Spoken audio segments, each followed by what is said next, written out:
كتمان سكر، بس اخد الاول اتصال تليفوني معايا بقاله فتره الحقيقه. الو. الو. ايوه السلام عليكم. عليكم السلام ورحمه الله وبركاته. ممكن نسمع كلمه الدكتور؟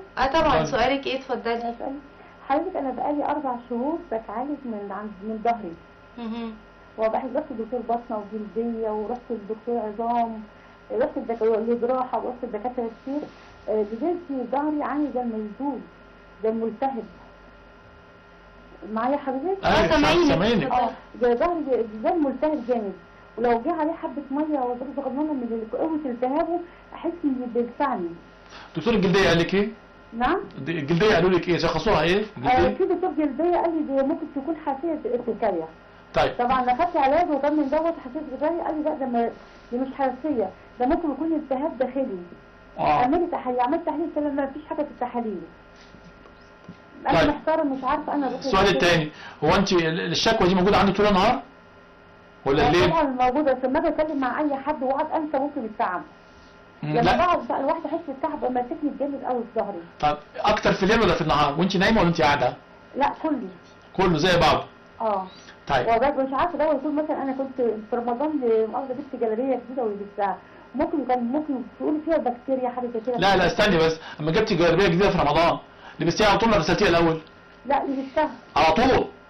ممكن. هقول لك ليه.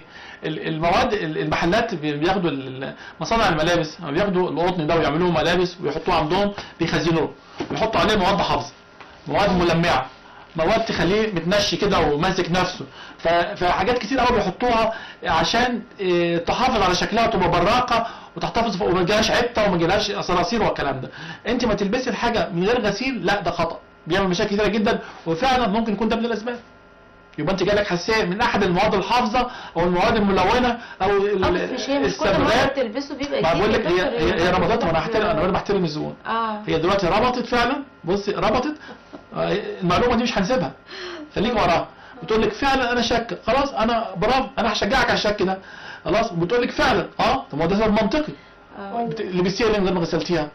يبقى دي واحد حصل اللي حصل، يتعالج ان شاء الله. بس ممكن يكون فعلا بقى دي اللي كانت البدايه، الشراره اللي خلتني عندي حساسيه للمواد دي. المواد دي تتعدد، حتى في مواد حافظه حتى في السيجاره نفسها في مواد حافظه عشان ما تعفنش. والمواد دي كلها بتلاحظ كده لما بتشتري الحاجه بتلاقيها ليها شكل مختلف، ماسكه وبتلمع وبراقه. طب معنى ان هي لما لبستها اول مره بعد كده بتتغسل خلاص؟ لا هي دي الهبت الحساسيه عندها.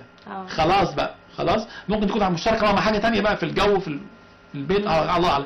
بس هنحترم نقطه البدايه اللي هي قالت عليها الشراره. اوكي، هو ده السبب، لكن الاستمراريه فيه يا دكتور. الاستمراريه بقى لازم بقى نحدد السبب، هنتاكد زي ما قلنا برضه الاسباب. مش قادره هي يبقى هنعمل الاختبارات، مش قادره يبقى هكذا.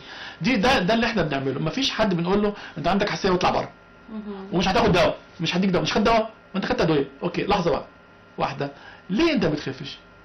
ليه انت عندك الشكوى؟ مش شكوى امتى؟ روح